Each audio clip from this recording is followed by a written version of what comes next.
Afternoon. My name is Melissa Roy, and I'm the college's Chief Diversity Officer. My gender pronouns are she and her.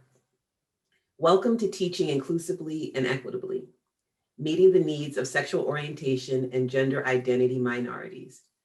This is the fourth in a series I am hosting with higher education practitioners about the techniques they use to engage all students and help them to succeed, regardless of their race, ethnicity, age, ability, gender identity, sexual orientation, socioeconomic status, or family background. Today, several RCC faculty and staff who identify as LGBTQ+ and as allies, and a representative from the Rockland County Pride Center will share the methods they have adopted to support equity and inclusion for sexual orientation and gender identity minorities in their classrooms, workspaces, and offices. The response to our first three discussions has been fantastic. I anticipate another enlightening discussion today. Before we continue, I will remind you to please remain muted until asked to speak.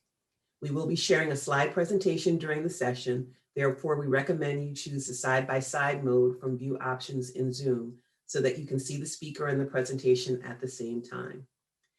Feel free to ask questions using the chat function at any time, but there will also be an opportunity to ask questions later in the program. We are recording today's program and we'll post it on the Diversity, Equity, and Inclusion website.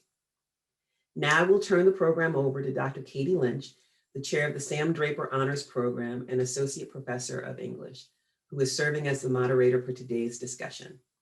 Katie? Great, thanks so much, Melissa. We really appreciate the opportunity to be here with you today. Thanks everybody who's attending. I also want to give a shout out to our strategic marketing team behind the scenes. We really appreciate all you do.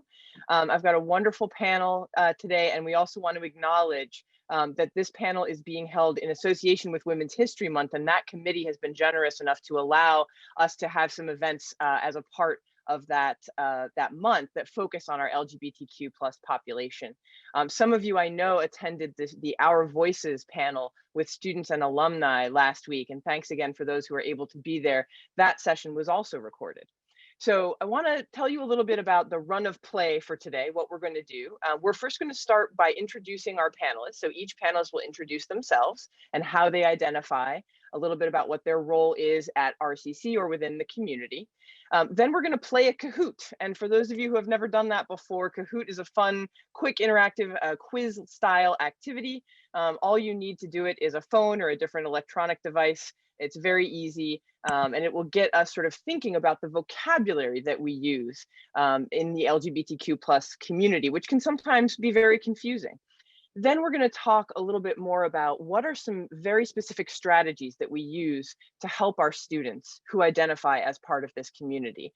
And at that point, we're going to turn things over to you for your questions. And so as you have questions, please make sure you let us know. You feel free to use the chat, or even better, unmute yourself. I'm really looking forward to a wonderful, rich discussion today. So let's start by introducing our panel. So I think we'll begin with Patricia.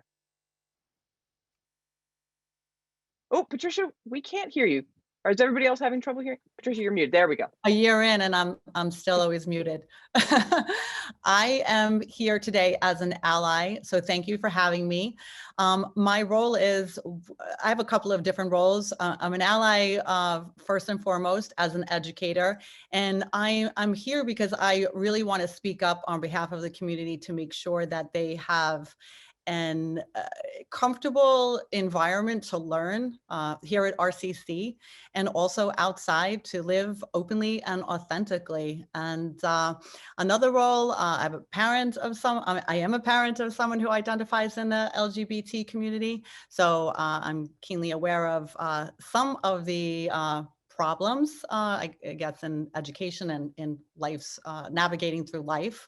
And also I do play a role. I am an attorney, so that's not really playing a role, but I am an attorney. So I've also have the experience of assisting members of the community. I've done some changing names to legally changing and all the various documents that go forward with that. And I've also have fought insurance companies for discrimination for particular surgeries, gender affirmation being one of them. So thank you for having me. Thanks so much, Patricia. Joe, why don't you go ahead?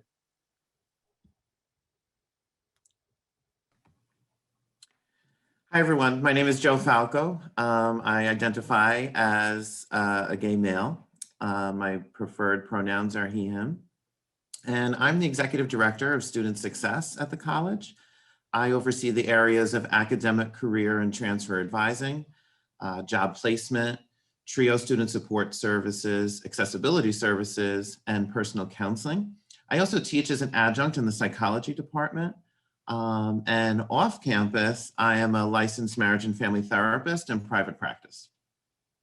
Thanks so much, Joe. Emily. Hi. Some of you may have seen me on the panel last week because I'm also RCC alum, but I am an adjunct instructor of English now at RCC, and I identify as a bisexual woman. Thanks so much, Emily. And yes, we're glad to have you back. You provide a very unique perspective for us, which we appreciate. Beth, please go ahead.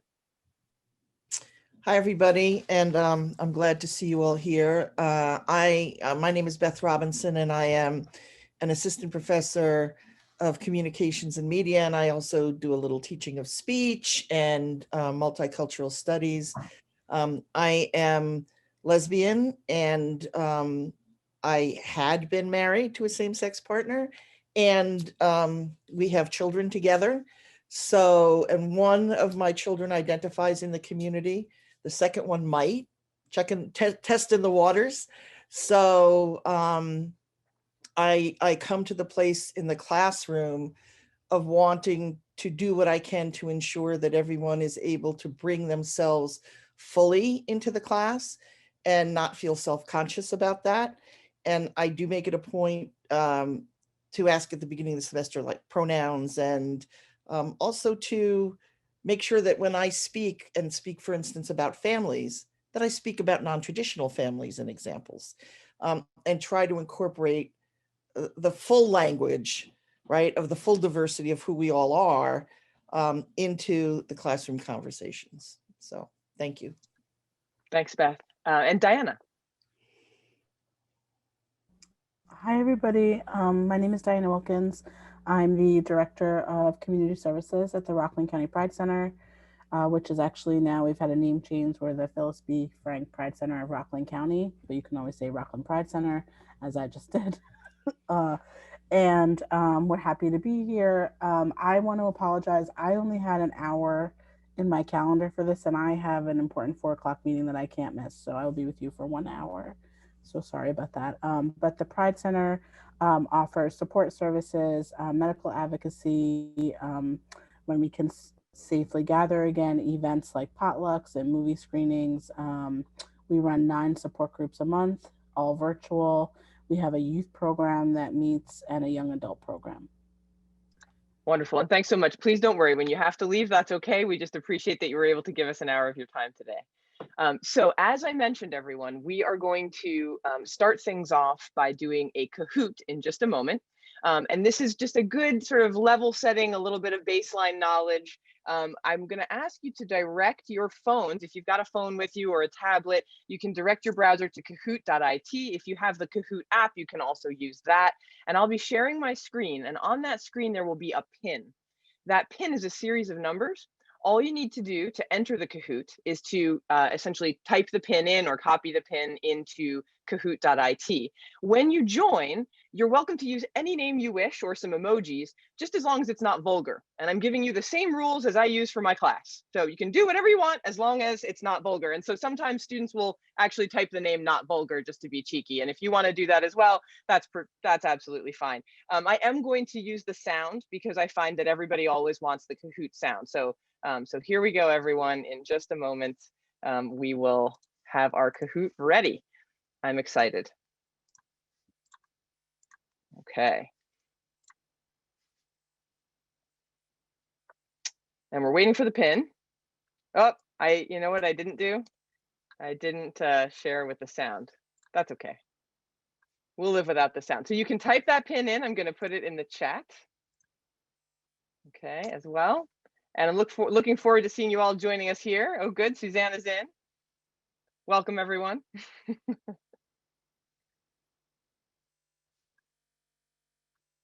It's great to see you folks. We'll give it another few seconds here.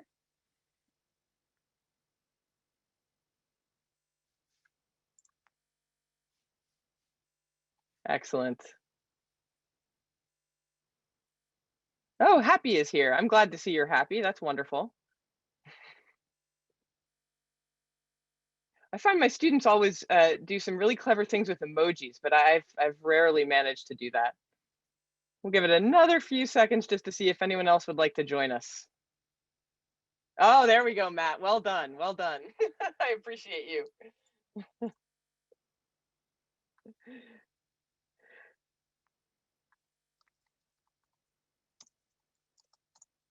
Oh, good. I love it. I love it. Excellent. All right, we're going to go ahead and get started, okay? So I know some of you have seen this Kahoot before in other contexts. That's fine. If you still want to join us, I'm glad to have you. Glad to have you on board. Here we go. We're going to get started. So with Kahoot, in case you have not engaged with this technology before, you want to be accurate and you also want to be fast. So if you are fast and accurate, you will find yourself at the top of the leaderboard. Really glad to see everybody involved here. Let's take it away. So this is our vocabulary quiz. There's a lot of words that relate to this community. So let's see if we know some of them. So first of all, aside from the act of intercourse, sex may be defined as a label that describes how a person understands their role in society, a label based on a person's choice of clothing and hairstyle, a label based on a person's genitalia, chromosomes, and hormones, or a label that describes sexual attraction. Which would you say is the best answer here?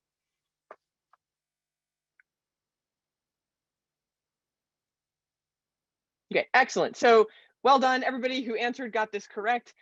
When we talk about sex, we're talking about biology mostly as regards to genitalia, chromosomes, hormones, chemicals, etc.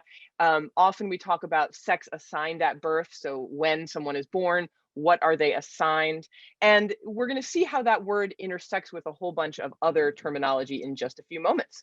Woo is in first place, followed by MLR and Wendy G. It's good to see you, Wendy. Question number 2. Gender is different from sex because gender is based on hormones and sex is based on physical characteristics. Gender involves society's expectations for the behavior of each sex. Gender is based on chromosomes and sex is based on hormones. Or is this a trick question and they are in fact the same thing?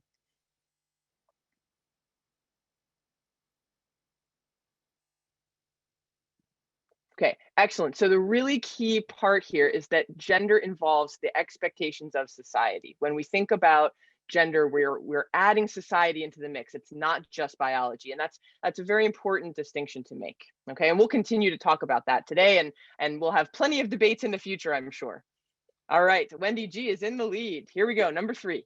A person's gender identity is the same as their sex assigned at birth, the sex that corresponds most closely to their physical characteristics, the sex that corresponds most closely to their balance of hormones, or a person's understanding of themselves as male, female, a blend, or neither. Okay, excellent job. Most people got this one right. Gender identity is about how you understand yourself, how you identify with respect to the category of gender. Okay, there are a lot of different ways to identify, and we'll talk about some of them soon. Wendy G is still in the lead. Number 4, sexual orientation describes what? Is it which gender a person relates most strongly with, how a person enjoys having sex, whom a person is attracted to, or the sex a person was assigned at birth?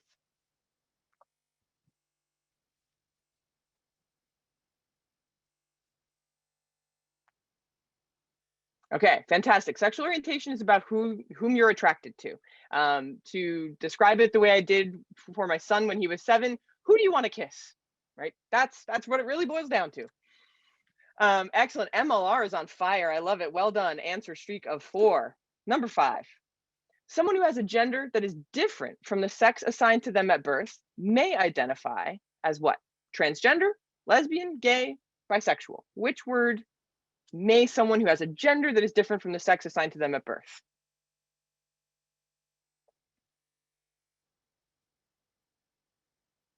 Okay, fantastic. Everybody, most people got this right. It is in fact transgender. And again, we're going to talk a lot today about how to be very supportive of our transgender students. Okay, MLR is still in the lead. Number 6, someone who identifies as genderqueer or non-binary does not identify as exclusively male or exclusively female, likely regards their gender identity as fluid, might use pronouns such as they, them, their, or sie, their, theirs, or all of the above.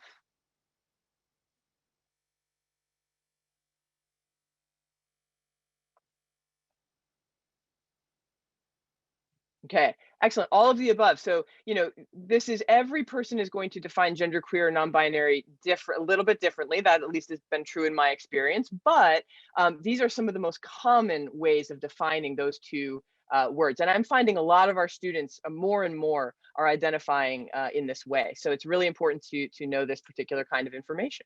All right, MLR still in the lead. Susanna is close behind. Number 7. The fear and hatred of or discomfort with people who are attracted to members of the same sex, and that's according to the Human Rights Commission, is called what? Is it homophobia, biphobia, transphobia, or insanity?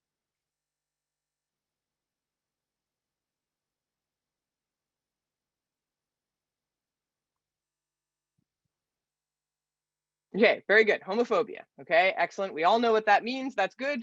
We won't do it. Excellent. Oh, Wendy G's on fire. Well done, Wendy. Number 8. A person who does not feel sexual attraction or desire for others, or who feels very little of it, is likely to identify as what? Is it genderqueer, asexual, pansexual, or bisexual?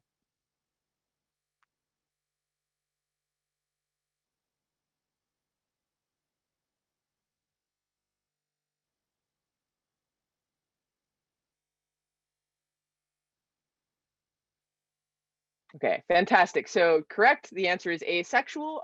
ACE is also how it's often abbreviated, and a very important part of our community that sometimes unfortunately gets pushed to the margins a little bit.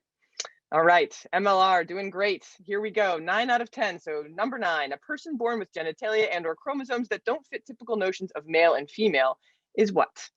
Bisexual, transgender, intersex, or pansexual? This may be a tricky one for some folks.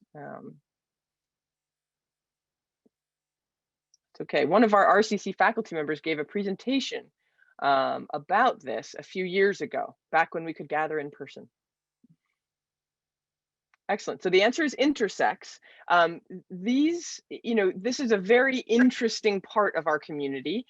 People who are born with, again, biological characteristics that don't fit into certain norms, but it's actually much more common than you would think. And so there's a lot of learning we can do here.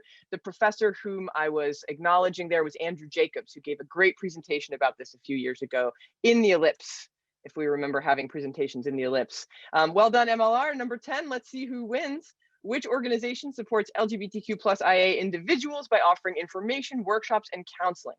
PFLAG, the Trevor Project, the National Center for Transgender Equality, or all of the above?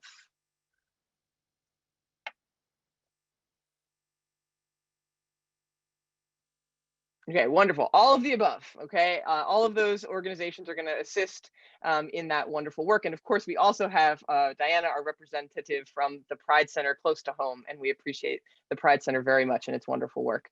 So let's find out who our winner is. Here's the podium. I'm gonna take a little screenshot here. In 3rd place, Matt. Well done, Matt. Love that you're here. In 2nd place, Susanna. Excellent work. And in 1st place, number 1, MLR, great job.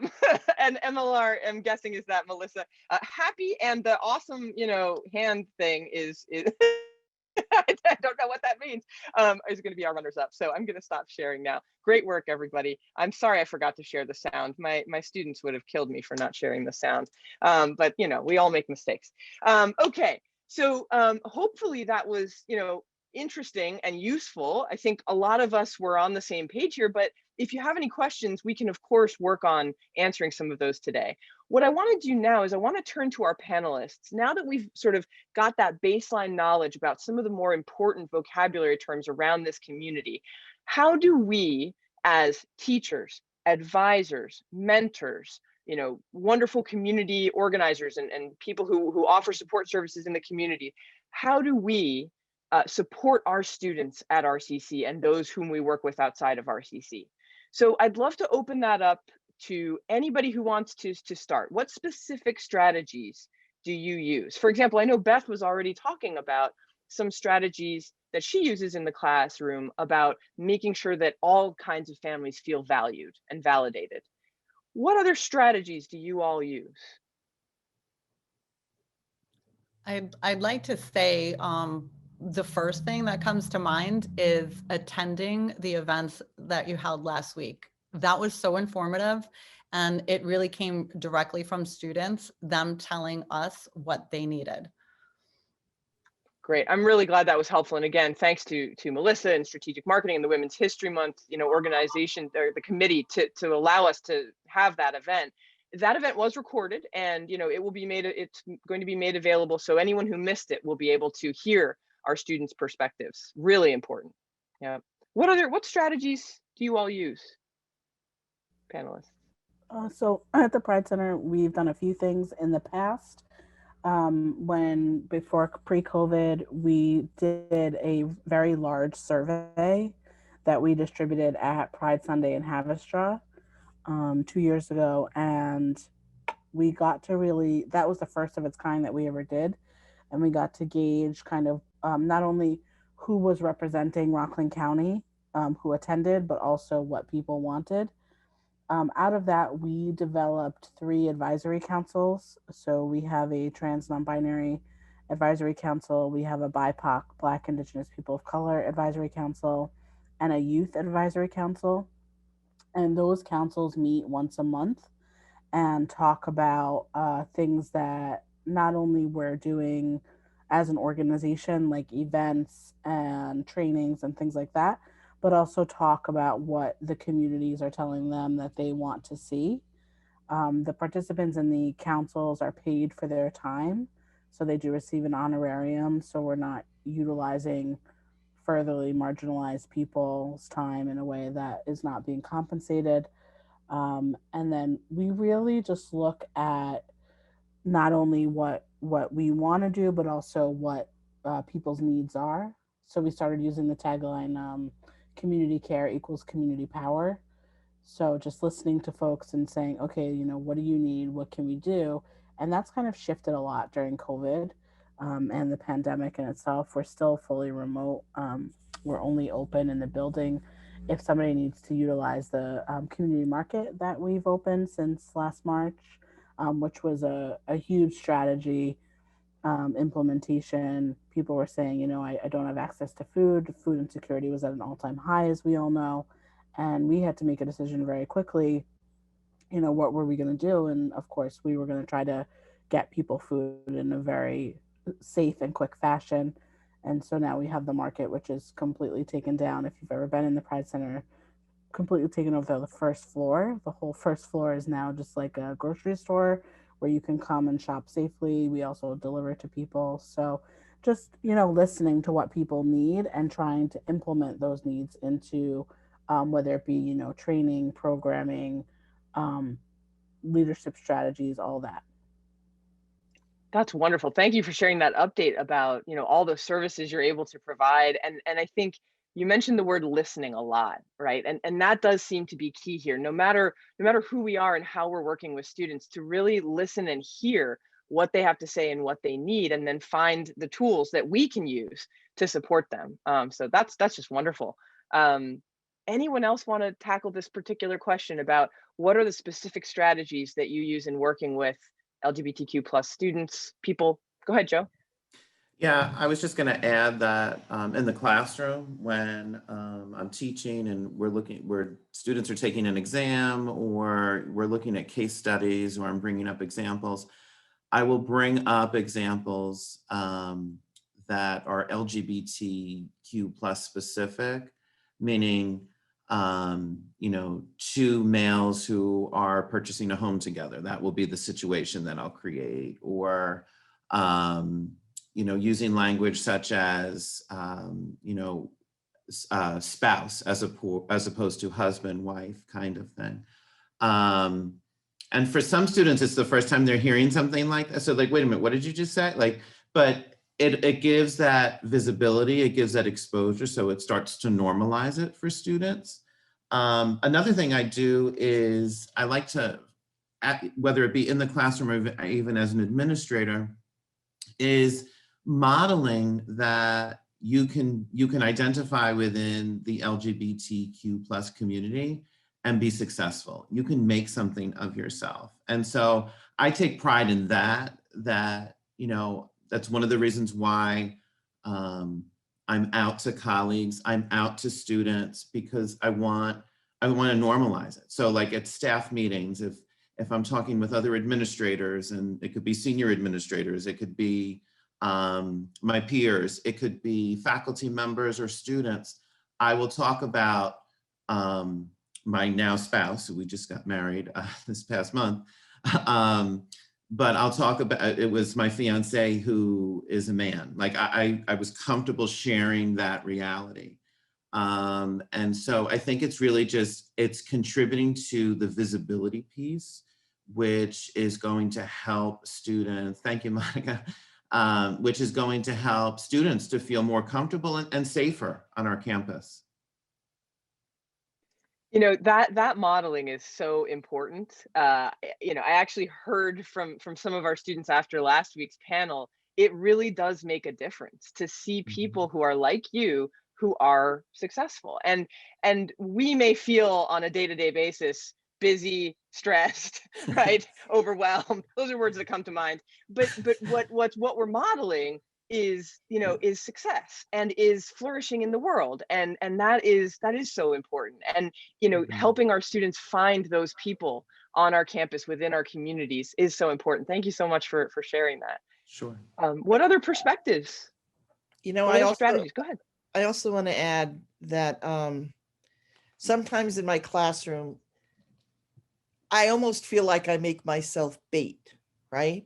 Because I put myself out there, and I do it not only for the kids who I think are out, or I can sort of tell are out, or, you know, I really do it for the kids in my class that I have no idea, and they're trying to figure themselves out, right?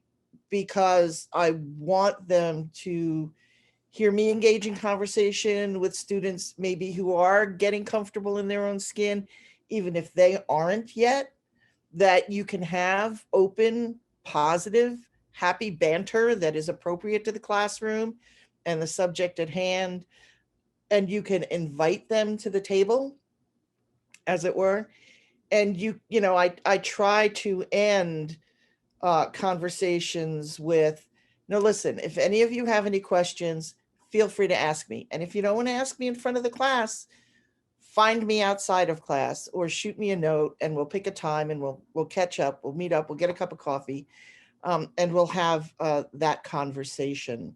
And I also make it a point to kind of bring forward the fact that I know some of my students might not be safe at home, and that we have services for all kinds of people, right? No matter your challenges, but that is sometimes true, most particularly for young LGBTQ students, and that they should feel comfortable having a confidential conversation with me, or I can get them to the counseling team who can just help them work through challenges that they may be having. Because the thing that the college does not want is for you to ever feel alone and in crisis, you know? And then, you know, and then I move on to a happier place. And for some of those students, it takes till the end of the semester for them to show up in my office, right? And for some of them, it's like, bang, the end of class, they're right there at the foot of the desk. But the point is to try to make them feel normal, that this is normal, but also that whenever they're ready, right, there's community at the college that is prepared to catch them and help them be safe. Whatever that means for them, right? It might just mean support having a conversation with their parents. Who knows? So. Yeah, I think you raise a really important point in the pandemic specifically. And I know I've heard this anecdotally in my own classes. I'm guessing some of us have as well. Students who are not out to their parents and their families and feel like they can't talk about it right now because they're constantly at risk of being overheard, right? So the isolation can be very deep. These are students for whom our campus is a safe place. Right. Their home isn't, right? And that's a real struggle right now. And that's not a struggle that's just happening at RCC. It's happening all over the place, all over the world. So something really wonderful to acknowledge, and any space we can provide that allows students to feel supported is wonderful. We do have, just so you're aware, we have an LGBTQ plus student discussion group that runs for this semester every Tuesday from 2 p.m. to 3 p.m. The facilitator of that group is Greer Griffiths, who is here. She's one of our attendees today. So that is something that you can steer your students toward. Happy to help with the information for that. Are there any other strategies that we'd like to talk about? Emily, I see you. Yeah, go ahead. Yes. Well, first, I guess I just want to agree with what Beth was just saying, because I can speak from the student perspective on that. That Katie, you served as that role model for me when I was questioning. I didn't know yet when I was a student in RCC. I was still trying to figure out where I stood, and honestly, I'm still kind of questioning things. But I was first like, am I not straight when I was an RCC student? And I had amazing role models. One of them is right here. So I can speak from the student side that is extremely helpful for a student who is in that place of being unsure of themselves. And I finally came out to my mom 5 months ago. So, it took a while, but we got here. So yeah, definitely in terms of being like a success story there, I just want to put that out there. But from the instructor side of things, I think one thing that I do try to do, well, not try to do, I do every semester, is I focus on the first day, the way that we handle introductions. I think that that's really important for setting the tone for the semester and how students will be able to kind of present their own identities. So I call students by their last names on the roster. I don't use the first name that's on the roster. And I'll have like 3 or 4 things up on the board that I want them to answer about themselves. The first of that is their preferred first name. The reason for that is a lot of times we have students who are trans or non-binary, and they go by different names now, but our documentation sometimes still dead names those students. So at the risk of calling them the wrong name, I just call them by their last name, and we sort of avoid that conflict altogether. So that's one thing that I would definitely suggest. I think that's been helpful. The other thing, which Joe was already touching on, is the content that we teach. And I teach English, so I have a lot of freedom in terms of what voices I'm choosing to amplify and what topics I'm choosing to bring into the classroom. So I make sure to be really inclusive on my syllabus, whether that's from racial and ethnic backgrounds, gender identities and stuff. We actually just yesterday started, I introduced argumentative writing to my students. And the way that I do that is through this video that's by my favorite YouTuber, Natalie Wynn. She goes by ContraPoints, if anyone's familiar with her, but she is a trans woman, and her argument is against Ben Shapiro and the ideas about gender pronouns, because Shapiro is refusing to use gender pronouns for trans people, their correct pronouns. So Natalie Wynn is creating an argument against him as to why we should be using the correct pronouns for trans people. So we just did that yesterday, and on the one hand, she's great at arguing and she's like brilliant, but on the other, that brought in a really important discussion. So we've covered other things, like we do readings on gender. I've done Paris is Burning. We've done just like Crenshaw's structural intersectionality. That one always goes over really well. Yeah, just trying to make sure that not only we bring the topics in, but again, that we amplify the right voices on the matter, I think has been really successful and important for me. Those are such wonderful strategies. Thank you for sharing them. The first day, it does feel like such an important moment, right? The first day, the first week too, because remember, our students, they're coming to us during that first week. Sometimes they're not in our room the first day, but they will be the second or third day. So really anything you can do, especially in the first week, to set that tone for inclusivity is so important. You mentioned the roster and the perils of calling the roll traditionally. I think there's a lot of really unique ways that we can get around that. You can ask students to interview each other and introduce each other. You can ask students to just simply introduce themselves and try to match that to a name. You know what I mean? There's a lot of things we can do to make sure that we are not using a name that will trigger a student, because that is often what happens. If a student, has transitioned in some way, that name is dead to them, and that can be a very harrowing experience for them. So really important. And I also want to acknowledge that Patricia has some experience with this. You mentioned this in your intro. Is there anything else you want to talk about in terms of names and how do we navigate that?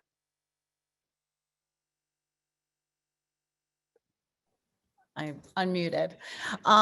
Speaking of the names, well, I would do the same thing as Emily. Unfortunately, in the online atmosphere, that poses a problem, because in an online atmosphere, your regular name is there. And for someone who is going by a different name and perhaps in their journey wants to change that legally, that's also inhibits them, because part of that, the first step in changing one's name legally is going to court and providing evidence. And that is a crucial piece of evidence, because you do want to show that you've been living in in the identity that you are affirming to, and with that name. So that does pose a problem. That's a bigger problem than maybe not even a bigger problem. The bigger problem is having to see that name in the classroom, which can be very devastating for people, students. That's one thing. I think as educators, we really have to rethink our way of moving away from the heteronormative classroom, from the top down to the bottom up, and really that would take a real conscious effort to think of everything that we do in a classroom that speaks to being heteronormative, and try to move away from that. So that's work, and I'm not going to say that that's something that's easy. It does take practice, because if you've been living in all these years and in one frame of mind, but it's something that has to be done, really. And part of those things are just not using gender terms, sir, ma'am, and things of that nature. Because I've been working with Kathy Roach on a side note. We've been doing a lot with Gen Z, and the younger generation that's coming up. I just heard some stats. A third of that generation knows somebody that is non-binary or a member in the LGBT community. So the numbers are just growing, and we have to be cognizant of that these are the people that are in the classroom. So we have to move forward. We have to figure out, how are we going to change our language? How are we going to make it an inclusive and comfortable environment where people want to come and get educated? It's an interesting challenge, because we all deal with computer systems and registration. And the day the student registers, 6 months later, the next year, right, they could identify differently. There have been some changes in the computer systems on campus, so students can make some selections, but invariably that first legal name, which is typically the name given to them at birth, follows them for quite a while through their academic careers. And it's a real trap in the classroom. The pain that students feel when their dead name is used is monumental. It's just devastating. So. Yeah. And go ahead, please. I was going to say one other thing that I learned also from last week's presentation from the students, which is really crucial, is the terminology is changing with our younger generation. There are so many different terms that as educators, we have to, I guess, communicate with young people and learn the terminology so that we speak on their level. It's really important, because I have heard from students about other educators that are saying, I don't know if they're really up on it, because they're using antiquated terms. There's so many newer other terms that are coming out. So. Yeah, again, circles back to a point Diana made earlier about listening, right? Like, can we just continue listening, and instead of assuming that we know something, asking somebody how they identify, asking someone what their pronouns are, not making assumptions about any part of their lives. Can we find ways to do that in all of our spaces, whether it be classrooms, advising offices, any place where we're interacting with students, to just stop assuming anything at all. And when you do that, it's amazing what you learn, right? It really, really is. I think one other thing that I've learned along the way, and this is, I have a transgender son who's about to go away to college. So we have all kinds of anxiety about that, right? His living situation, all of those things that come with it, new population, new community he's going to get to know. But I learned very quickly from him, when you make a mistake and you realize you've made a mistake, even if the person who's using a different name doesn't correct you, but you realize you made a mistake, own it. look them in the eye and say, I realize I made a mistake here. I'm very sorry. I'm going to get it right. Because they hear that they're valued in that. And they also hear that you're not afraid to own that you have learning to do too. And I think that just creates no end of opportunity for the kid to succeed in the class and to be able to hear you in the way they should comfortably be able to hear you, not have a B channel going on in their head. What's the teacher thinking? What are they thinking of me? Why can't they get my name right? You know, and that sort of thing. So I think owning it, which is not always easy, is more important to the well-being of that young person than it is to our psyche. So. One of the Yeah, things, go ahead. I'm sorry, one of the things that all of us are doing right now is having our pronouns on our name tag on Zoom. And that's something that's so simple, but yet sends a message to our students, validating them. Yeah, so it's easy to do. So if everybody who's here wants to do it, you can do it for an individual meeting right here in the meeting by simply scrolling up to the top right corner of your little square and clicking on the ellipsis there and renaming yourself and inserting your pronouns. The other thing you can do is you can actually go to your Zoom account and you can change your display name in the settings piece of that account to do it permanently, as many of us have done. And it is really useful. What it signals to your students, especially those who are in the community and understand the importance of pronouns, is that you get it. And it will be very empowering for people to see that when you log into class, that, wow, there are your pronouns and maybe I should do that too. Or even if they don't feel comfortable doing it, they feel like you respect pronouns, which is wonderful. Great strategy. Thank you for that. Anything else that we can think of right now? Add it onto your email too. Yeah, email, really important. Yep. Diana, I also want to be sensitive to the fact that I know you'll need to leave us in a little while. Is there anything that you want everybody here to know about what the Pride Center is doing? I mean, you've told us so many wonderful things already, but is there anything else you really think we should know to make sure that we know that before you need to leave? I mean, just that we're here and that we haven't gone anywhere, and that even through COVID-19 and the continued navigation around the pandemic, every service is still available. We're navigating them as people need assistance or advocacy type initiatives or work, that we're working 100%, to try to get people what they need, whether it be, let's initiate a phone call together, let's get on a Zoom and do the call. A lot of that is with younger people who are need those accompaniments, but that everything is still happening. Everything that we do is 100% still in the works. It might just look a little different because we are remote, but we are here, and the market is a big one, which is in person. You have to make an appointment. You can't just show up because we're not in the building, so someone has to be there to let you in. And then, just we're your best possible resource. If you have questions or you want us to come and talk, or any type of referral or resource, we're here for you all. And if you will pass my information on to everybody just so they have it.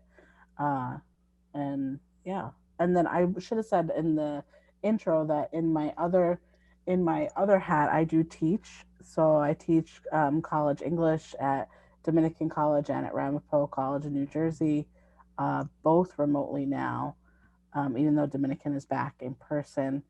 And I made a decision really early on in my teaching to very much highlight LGBTQ authors, and very much am out to my students, and probably the gayest syllabus they'll ever experience in their college career.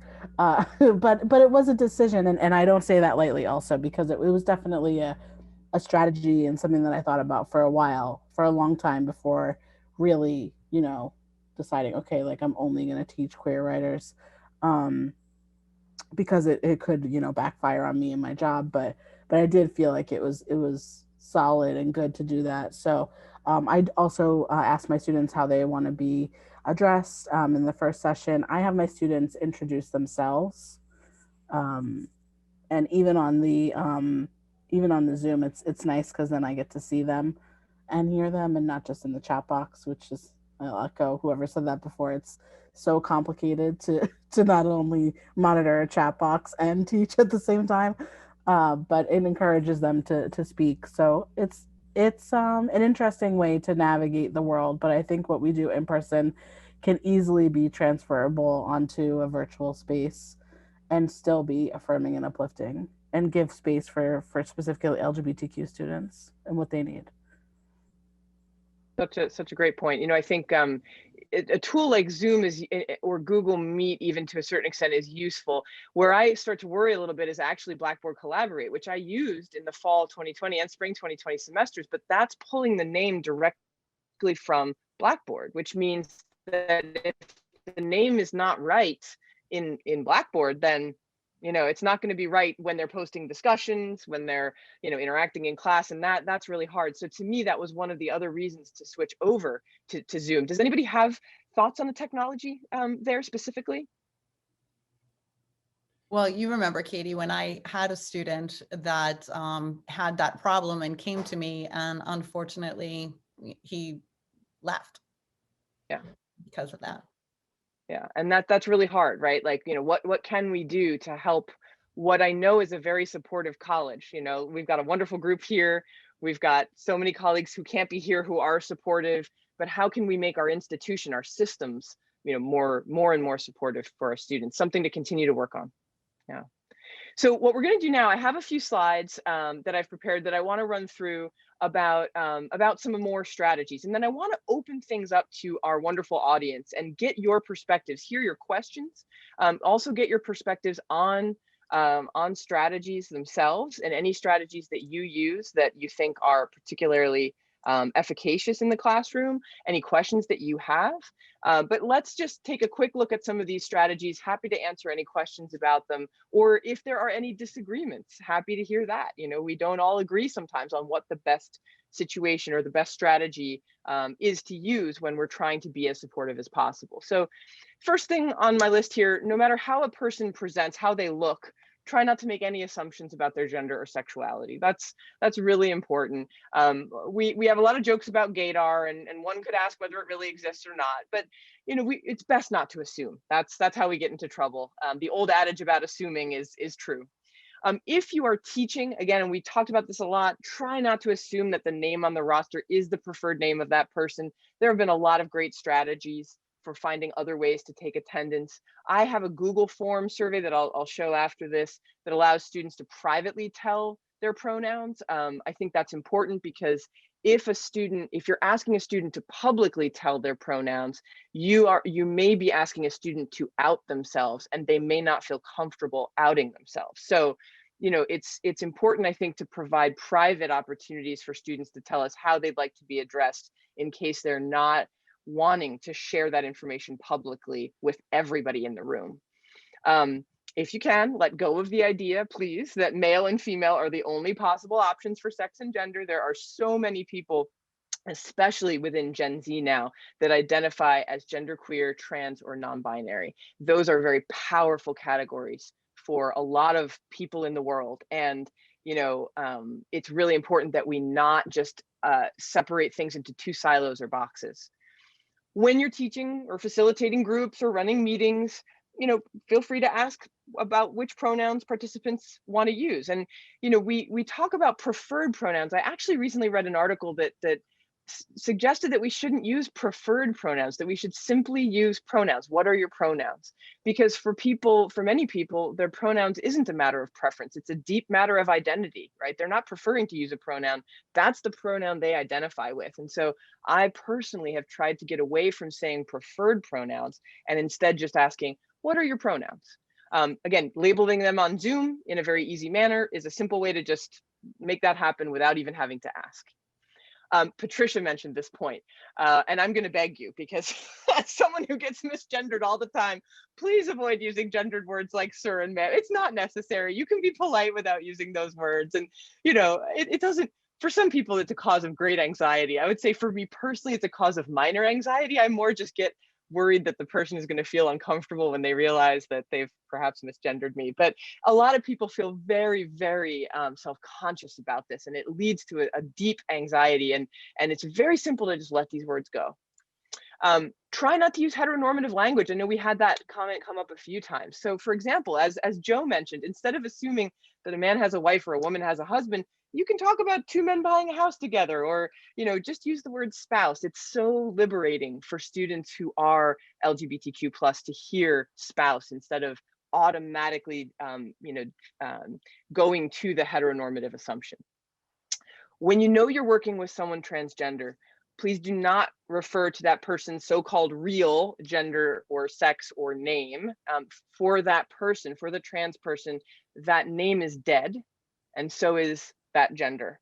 So if your position requires you to know a person's legal name and it differs from their preferred name, you can use the phrase legal name or name assigned at birth. Patricia may have some other ideas, so may our other panelists, but it's important to be extra respectful there. And along the same note, please do not ask transgender individuals about their transition process. So hormones, surgery, etc. People are going to choose to transition, or they're going to actively choose not to transition in a variety of ways. And all of that should be respected. It is definitely a faux pas to ask about surgery or hormones or something like that. Unfortunately, homophobia, biphobia, transphobia, etc., those exist. We can talk about them if there's any confusion about what those terms mean. Just as we would, want anybody to intervene in a situation that we thought was abusive or damaging, the same goes for this. If you see it happening, please be on the lookout. Please be a part of the solution when you see it. Something that came up in our student panel that was so important. We had some wonderful students talking about intersectionality. Gender identity and sexual orientation intersect with so many other parts of our identity. And we heard Jose specifically talk about how the more layers of marginalization that are added to someone's identity, the more difficult it is for them to remain healthy, both mentally and physically. He said it so well, much better than I could. And keeping this in mind is really important. We have wonderful resources that are available. I've listed only a few here, but these are many in our community and on campus. Please do not ever out someone as LGBTQ+. My own immediate family did it for me to my extended family. It does not feel good. You can be endangering someone physically, emotionally, and even financially if you do that. So please, if someone discloses that they are part of the community and that they're not out, please make sure that you keep that information to yourself. And I see there's something in the chat here, so I'm just going to switch over to this. Oh, thank you so much, Diana. Thanks again for being here with us today. I really appreciate you. And finally, on campus, when we're back on campus, or for those who are teaching on campus, we have gender neutral restrooms, and they're really, really important, okay? As someone who suffers from bathroom anxiety, I can tell you how important they are. When you get worried about the fact that you have to use the facilities, that anxiety can be very distracting.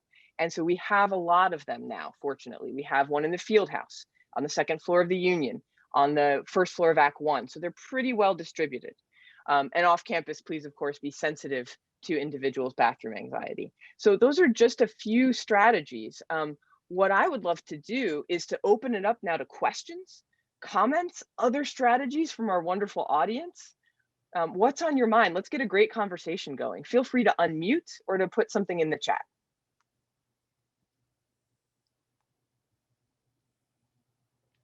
Don't be too shy.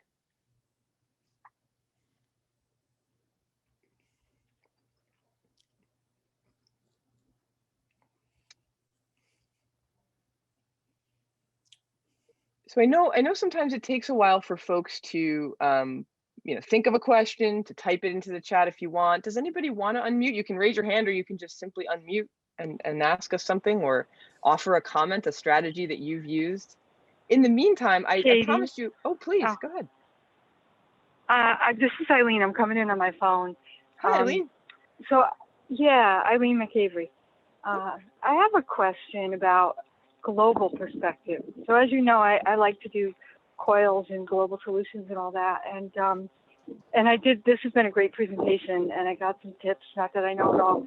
But interestingly, my students are going to participate in this global solutions, and I got the form today that they all fill out. and they have to put their gender, and they don't give any option besides female and male. And, you know, I'm wondering if I should suggest this is a national, you know, global solution. And I know from personal travel, other places in the world are even less progressive, and you go and, you know, I've been to places where you have to get in a line, all the women on one side, all the men on the other. You know, do you have any suggestions on, you know, how to handle that type of thing? That's a great question. I'd love to open it to our panelists to see what ideas you have. I think that it's a tough problem to come up with a tough solution when you're in another country. I also do a lot of the global work, and the ideology of people around the world are very different, and unfortunately most often less progressive. I can't answer that. That's tough. And I almost felt like, so I did a scan of like, oh, because I saw this form after I had my students, I should have looked at it first. And then I'm thinking, oh, who's in my class? Like, did I, you know, really put them in an awkward position? I don't think I did from the students that I know. It's a pretty small class. But I'm thinking, should I not even participate in something like this, like the Global Solutions one, because they have this questionnaire? Maybe I should bring it to their attention and say, you know, you ought to have, what would the category be? If I want to bring it to the head of, you know, or to my contact there in Washington, what should I suggest to them as a third option? Leaving it blank. Okay, Yeah, so not make it required? You can always say preferred not to say. That's often one I see. Patricia, you said just leave it Okay. blank. Make your new box. Prefer not to answer. Is this document created by a government agency here in this country? It is, yeah. Well, I would just take President Biden's recent, I don't know, he issued some directive in the last week. Yes. Ordering all departments to conform to paying attention to LGBTQ identities. So I would just print that out and send an inquiry and send that along and send the form and say, can we have a conversation about why you're asking gender and if it can be more expansive? Yeah, okay, I'll do that. Thank you. It's I in was our just thinking it over and I'm like, you know, how do I approach it? Yeah. And I know you can't help but travel, right? It's like when you're actually over in that country, what do you do? Well, when when the kids, you know, when people have not yet fully transitioned or are out in some part of their life, but not in other parts of their life, and then they need to travel. And if they haven't transitioned as teenagers, you know, I'll tell you that with my son, it was important to try to get everything and all of his documents in a row. And I'm pushing him to get his driver's license to have another document with the legal name change on it. Right? Yeah. So that he's got a passport, a driver's license, and a school ID. So that, because we all walk around with identities in our pockets that other people and institutions require of us. And, you know, we wanted to try to have all of his pieces together before he went away. There are a lot of young people like that. But if you're not in that place, right, then you end up recurrently having to address these issues. Like, you haven't done a legal name change, but the people in your environment are asking you and they address you the way you want to be addressed. But, oh, you're going on a school trip and your passport, Yeah. you know, has your dead name. And so you will be addressed by, you know, customs and security and the ticket takers and probably the other faculty who might be on the trip who don't know you. And these things are just so, there's such major hurdles, right? That you just wish you could just pull the trigger and have a simple solution. But literally from the day we're born, we have a gender identity and a name that had nothing to do with who we are in the world, literally. And it's a time, it's a project. It doesn't happen overnight. It's one document leads to the next document, leads to the next document, leads to the next one, and finally the birth certificate. Right. But again, it's promising if anybody is in the position to have those changes change, their names change, now would be the time to get back on it. It was a little rougher during the past administration. The rules had changed slightly. So, but Eileen, I believe President Biden's law just came out. It was in the email, so we probably all have it just a few days ago. So you can pull that out and cite it. And there was a link to guidance that should be coming out. Guidance is really like language to help us actually adhere to it and know how to apply it. Okay, I'm going to forward that to my contacts in Washington. Thank you. For Thank Global you. Solutions. Right. Yeah, I appreciate it. Thanks, folks. And I was very excited to see that. Thanks, Eileen, for a really great question. And of course, and I see we've got a wonderful question from Nilda in the chat that we'll get to in just a moment. But of course, there may be times. Oh, and Eileen, I'm so sorry, but we're getting some noise from your phone, so I wonder if you wouldn't be able to mute. Sorry. Thank you. So we want to encourage our students, of course, to be explorers and to go out into the world and to engage fully with it. On the other hand, there are some places in the world that aren't safe for LGBTQ plus people. And of course, everyone needs to make their decision, their own decision. But that can be hard. So for those of you doing international work, I can see how this can get complicated, right? And we need to be respectful of other cultures, but sometimes, there's that line that we walk between being authentic to ourselves and respectful to others. And I venture to say that most LGBTQ plus people have walked that line, right? About how do you be respectful to other people while being authentic to yourself. It's a continuing conversation. Let's get to Nilda's great question. Nilda, I appreciate so much that you are Katie, is it asking possible about the vocabulary. Could I just add one thing, just basically? Please do. Something came to mind for me. So one life lesson that I've learned on my journey is that it's hard, but it's so important. It was important for me, and so it's important for those of us in the LGBTQ plus community to stop living our lives where we're looking to make heterosexual and or cisgender individuals comfortable, right? So if we can't live our truth because we're so concerned that people are going to feel uncomfortable, like if I talk about my husband or if I talk about my spouse who is a man, how they might react to me or how they might react to me giving that example. It's taken decades for me to get there. It's not an easy kind of switch, like you flip the switch, but it's so important for us to, and that's where the self-respect comes in. You mentioned respect, Katie, but there's that self-respect, that self-esteem, the value, the worth that we put on who we are. Being able to embrace that, right? And embrace that realization. It's so important. Hear, hear. Well said. And I really appreciate that you mentioned decades, because the same is true for me, right? Like, it takes a lot of hard work to not feel ashamed of yourself when other people are ashamed of you, right? Yes. And the anxiety that comes with feeling ashamed of yourself because you're worried about what other people will think is a really profound and difficult thing to deal with. Yeah. I really appreciate that point, Joe. Thank you so much. Nilda has a great question about vocabulary, which is so important. So Nilda has asked in the chat, can you clarify the difference between gender binary, the gender binary, and we're going to talk about genderqueer and non-binary as part of that, bisexual and gender fluid. So I wonder if anybody wants to start on this and hear some different definitions. So for example, I'm actually gonna ask you, Em, if you don't mind. You identify as bisexual, so, and you shared that with us, and I really appreciate that you did. Can you help us understand what that means for you? Yeah, sure. So looking at like gender binary and gender fluid, that deals more with gender identity, whereas bisexual is referring to a sexual orientation, so like whom you're attracted to. For me personally, this does not, I know what the bi prefix there implies too, but in fact, I don't think that is necessarily true for me.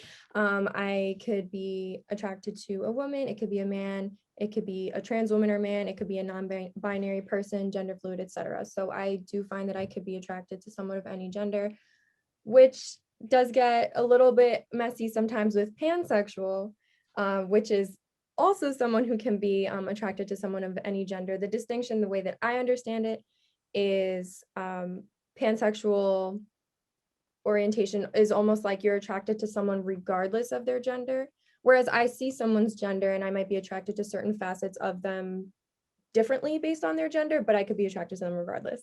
So I hope that that was kind of a clear explanation. It can be a little bit confusing. That was wonderful. I really appreciate that. So, you know, you mentioned pansexual, which we haven't really talked about very much, but yeah, that idea that gender isn't really in the picture, right? Versus the idea that you brought up of bisexual, where you see gender. It's not that you don't see it. It's just that, you know, you're open to, your attraction is open to a variety of genders. And right there, what we have is we're getting rid of the gender binary. So Nilda, that was a term that you used, and that's a really important term. The gender binary is the idea that there are only two gender options, male and female. And that's just simply not the case. You know, a person can identify as a variety of genders, including gender fluid or gender queer or gender or non-binary. And so some of our students talked about this, I think, very well, but the idea here that you do not feel, and I've talked with a lot of students about this, you don't feel that either male or female is an adequate description of your gender identity. That there are some non-binary people, for example, that just say, I have no desire to even deal with that, right? I don't even want to be on the same line as male and female. I just don't even want to think about it. Someone else might say, I feel like I'm a blend of the two, right? I feel like I'm a blend. I'm somewhere in the middle. There's a spectrum, and I'm somewhere on the spectrum in between. So everyone's going to describe these terms slightly differently. And this, to me, is the power of learning from others. Because if I ask one student who identifies as non-binary or gender fluid or gender queer what that means for them, another will have a slightly different meaning. But generally speaking, that's a person who does not feel comfortable with the gender binary, which is very limiting. I mean, I'll be very honest, everybody. This is a kind of a strange thing maybe to hear me say, but in my conversations with students, I've actually started to wonder about whether non-binary is a good choice for me. And when I say choice, what I mean by that isn't that I would choose to be non-binary, but is it something that I feel more comfortable with, as opposed to she and her as my pronouns? I don't know yet. I'm letting it roll around in my head. It's a thought that I never had before, right? And this, I think, speaks to the ability of gender identity to be fluid, right? And to be something that can change over time as we understand ourselves better, right? We understand ourselves at 18 as one way, and we understand ourselves at 40, in my case, as a, you know, in a different way. And that's okay. That's exciting, right? That's something we should be excited about. So let me pause there. Let's see what other people have to say. Joe, I see you're unmuted.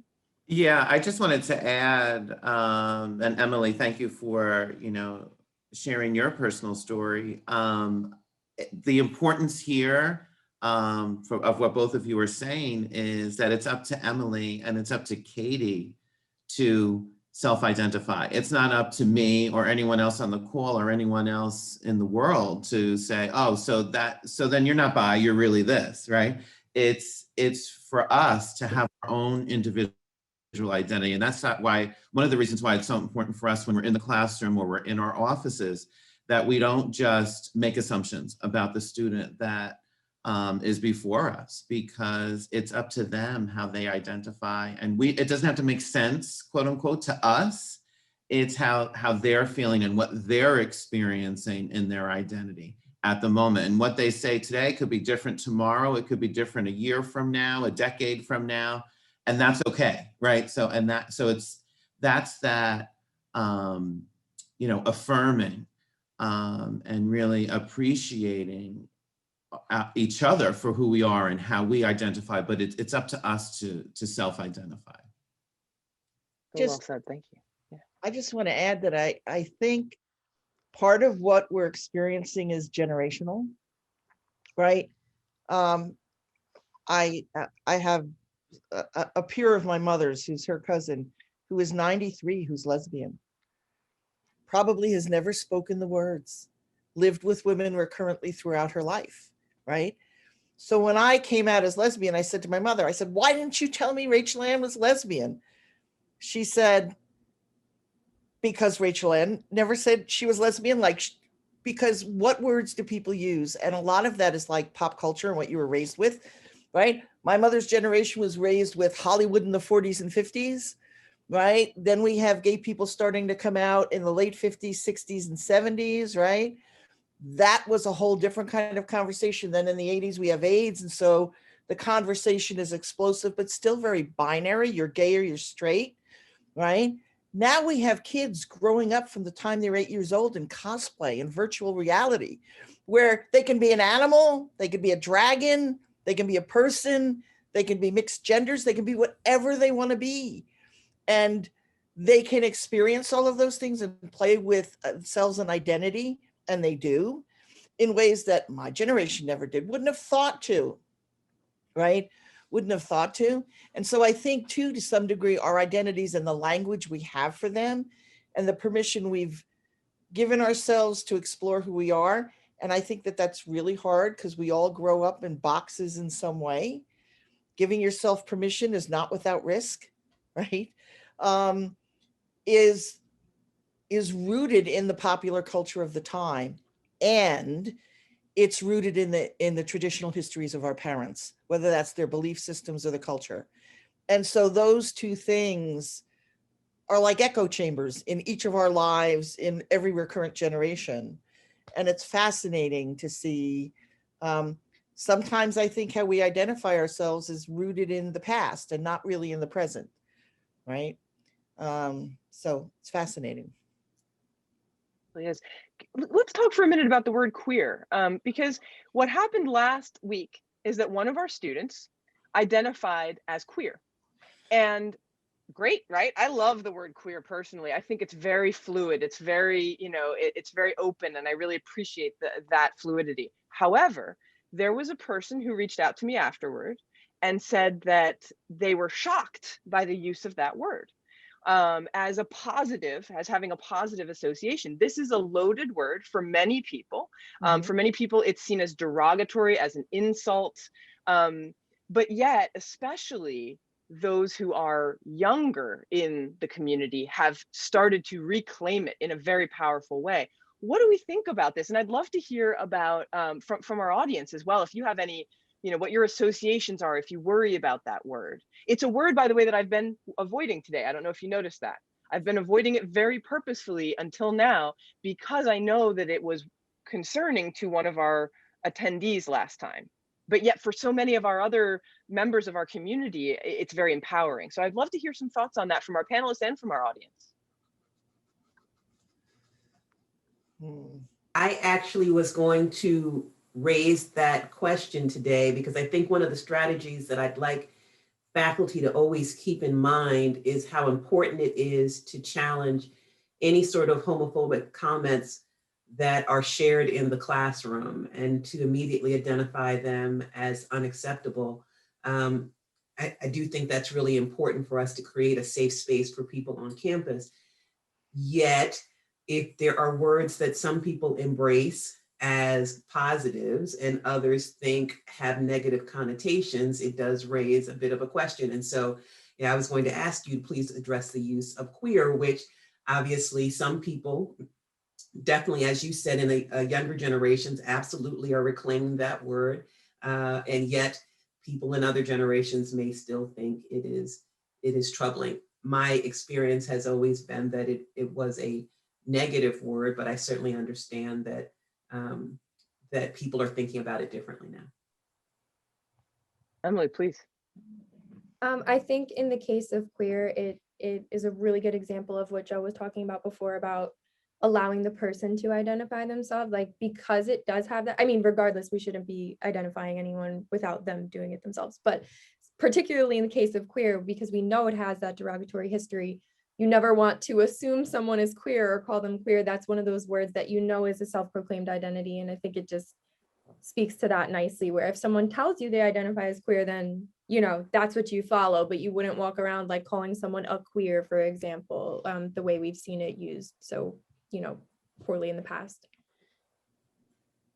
That's a great point, I think, and to the same extent where you'd also not want to have students saying that's so queer or that's so gay, right? Those are the type of statements that you'd want to immediately address when you hear them in the classroom, because those clearly are not going to the idea of reclaiming the word, right? Those are intended to have some sort of negative repercussions. Divisive.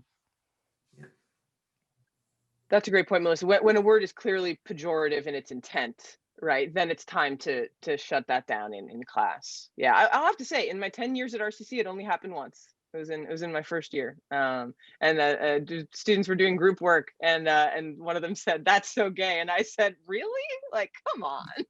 Like, and they were like, "Oh gosh, oops," But yeah, usually it doesn't take much to just make it stop. I've heard it much less generally. I don't know if that's true of everybody. I think it's generally falling out of use as a pejorative term, although, I could be wrong about that. Other questions or other thoughts from our panelists, from our audience? We'd love to hear. Anything is fair game. Please don't feel like you'll be offensive, like you should know something. It's okay. We want to hear your questions or your great comments. I just want to make a point. I think like when we're having a conversation about gender fluidity, some people get the misconception that there's this choice factor, like going to McDonald's and saying, I choose this today and I choose that today. And I'll leave it for the panel to discuss. There's a big difference when we're talking about gender dysphoria and even just being gender fluidity. Can anyone speak to that and just elaborate more so that the audience is a little bit more aware about that? Well, I'll talk a little bit just from my experience with my son, that you probably do know young transgender people or young people who are beginning to identify as transgender, and you may not recognize the characteristics that are often very common. And among them is really just having a difficult time being in their body. And it isn't just usual run-of-the-mill adolescence, and so for them in that time, when they start to say, okay, well, I want you to, even if they don't say, I think I'm transgender, but they might say, you know what, I need you to call me by this name, right? And it's the opposite gender from the gender you may have assigned them at birth or you knew them to be. And that's often a beginning of a process. And dysphoria is actually, I like to think I come from a well-educated family, right? And I was an out lesbian, so it's not like gay people are alien to my family, right? At a minimum. And when my son started to come out and deal with being transgender, what I heard from people was things like, it's just a phase. Why are you letting him change his name? He'll grow out, she'll grow out of it, right? She'll grow out of it. Why are you caving to this? We're not going to call the child by the name the child has now chosen, right? And what became really helpful to me, and not everybody has this, but you can lean on it, is I have a niece who's a pediatrician. And I called Katie and I said, sweetheart. And she said, yeah. I said, I need some help here. And she was like, I got this, Aunt Beth, and she went on a campaign through the family to explain to them biologically and psychologically and emotionally the damage that they were continuing to do to this young person as they were attempting to own and really become who they knew themselves to be, right? And that love and support is huge to whether or not they succeed in becoming a healthy adult, and because there's a lot of harm that happens in the community, most particularly because they are not supported and accepted.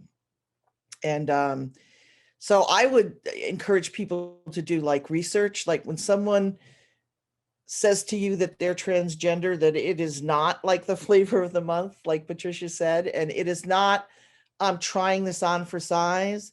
In my experience, and I know a lot of young trans people, when they've made it that far to share a name, even a name change, they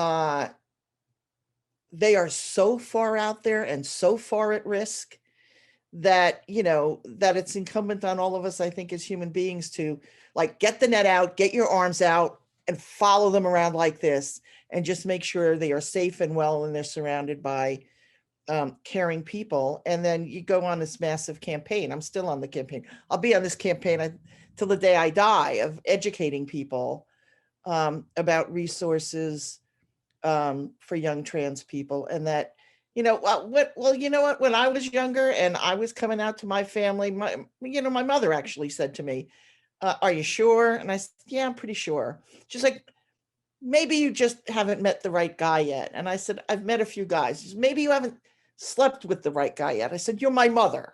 We were Catholic. I was raised Catholic. I said, are you honestly having this conversation with me? Have you had it with my sisters? And she's like, well, no, but I just want to make sure you know what you're talking about. And I said, but you would never ask me that. You would never ask me that. You know, if I said I was straight, you just assume that I knew internally, that I know, right? And I think that's the thing, the trusting the process of the individual. We all, and you know, this keeps changing. So we all have a lot of homework to do most of the time, I think. And I think that's not going to change. So I feel like I'm rambling on and maybe not being so specific. So I'll take a breath and stop there.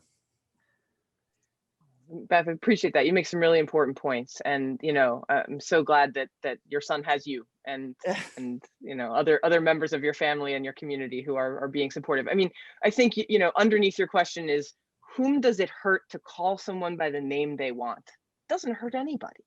You know, what it can do is save someone's life. It actually can. So, you know, we know it can help, but whom does it hurt? Nobody, right? And Nilda has asked a great question. Now, this is something I'm not so familiar with. LGBTQ2, is that the 2 Qs, right? The queer and questioning, maybe? Is that right? Would you say? Joe's saying yes. Okay. Okay. That's what I've heard it to be. Okay. Great. I didn't know that one. Questioning is important, right? We've heard a lot of people talk about it. Emily shared that with us earlier, this questioning stage that most LGBTQ plus people go through of, you know, wow, the world says I'm supposed to be one way, and it still says that, okay? There's a lot of representation out there. There's more than ever. It is the best time to be LGBTQ in America that ever happened, but there's still a very prevailing understanding of, you know, what it means to be born in a particular way and what the expectations are. And so when you start to have those questions, that's a very vulnerable moment. And so again, if we can be supportive and you know, helping our students expand their thinking and being open to how they identify, that's going to help them make that questioning productive instead of terrifying. You know, I think also, like, not to make this conversation political, but you know, our students, our college students, they read newspapers, they're aware of what's going on in the world, right?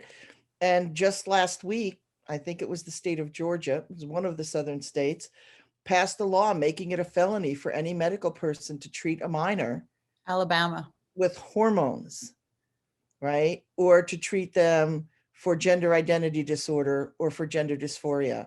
So they will take the doctor's licenses away and bring them up on criminal charges for treating a child for gender dysphoria. And it passed both houses of that state, and now it's the law.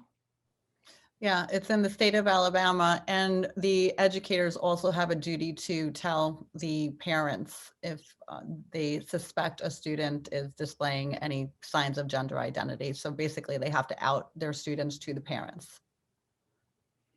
So, I mean, I think we're going to see more and more of this, but I'm holding out for the Supreme Court, but it's going to take years for this kind of thing to get there. So it's an ugly trend. And, you know, our students hear these things and we wonder why they don't have language, or they don't have conversation, or they stay in a tight little box, you know, because it's a terrifying world out there. So it's so true. And remember, we have students from everywhere, especially now in the pandemic, and hopefully in the future. You know, one of my hopes is that as we get through this, we are going to be able to expand how we offer classes, and we'll have students from everywhere. And that's important to acknowledge. There may be some some people struggling with things that we don't have to struggle with here in New York. And by the way, even here in New York, it's plenty hard to come out. Okay, it's really hard for some of our students. That saga is not over. I meet people who say, well, it's not hard to come out anymore. That is not true. It is hard to come out. It is still really hard. Nilda asked a great question. We're running short on time, so I want to make sure we talk about this. It looks like the 2 was for Two-Spirit. Does anybody have any, this is an interesting way of identifying. It is a Native American term, and it comes from this idea of essentially being a blend of sexes or genders, right? This blend of male and female. I personally would not feel comfortable ever identifying that way because I'm not Native American. However, I know that some people find it very, very empowering. And one of our students from our student panel indicated that identity, that gender identity, as Two-Spirit. So I do want to acknowledge that. Of course, it's up to any person how they identify. Any other comments on Two-Spirit before we move to close our panel? Well, I think just a little bit about that in the multicultural studies classes that I teach when I do an Indigenous peoples unit. And, typically speaking, that in Native and Indigenous cultures, the two-spirited person is considered to be sort of elevated above the rest, almost like a priest or a priestess, but someone spiritually special, not only in their own right, but to their community, right? And so they are lifted up and thought of as being particularly special or like a gift from the universe, right? Or however we might want to phrase that. And it's so interesting that Indigenous peoples have, for thousands of years recognized two-spirited people, right? And valued them beyond the binary. And yet here we are in sort of Western European America, we barely even recognize that people could be two-spirited and that their value could be significant, just significant, We all have a lot to learn. Yeah. Enough to be added to it. So that's validation right there. So that's wonderful. Yeah. So, I think as we conclude here, I want to thank all of our attendees today who came and asked wonderful questions and offered support. You are so important. I know how it feels to come out in college, and I know how it feels to know that there are people who want to help you, and that means the difference sometimes between life and death. It does sometimes mean that, and that is, it is incredibly empowering to be in a community that values events like these. And I want to thank our wonderful panelists who have given generously of their time and perspectives today. And thank you so much to everybody who made this event possible. Melissa, I want to turn it back to you because I know you often have announcements at the end, but just thank you, thank you, thank you. Thanks, everyone. The strategies that were shared today, I know can help students feel safe to display their authentic selves and feel welcomed on our campus. I hope you all heard something new that you'll be able to incorporate into your classrooms, into your offices and workspaces. Like Katie, I want to thank all of you for attending, and certainly to the program participants for sharing their thoughts, their personal stories, strategies that they think will be very helpful, not only to themselves, but to all of us. At last, I want to thank Strategic Marketing, who always is willing to jump in and orchestrate our Zoom experience. And I thank them for it, doing so all the time so readily. So thanks, everyone. I hope you have a good day. Thank you for joining us. And there will be some additional Our Voices programming coming up in April, and hopefully another Teaching Inclusively and Equitably. Take care.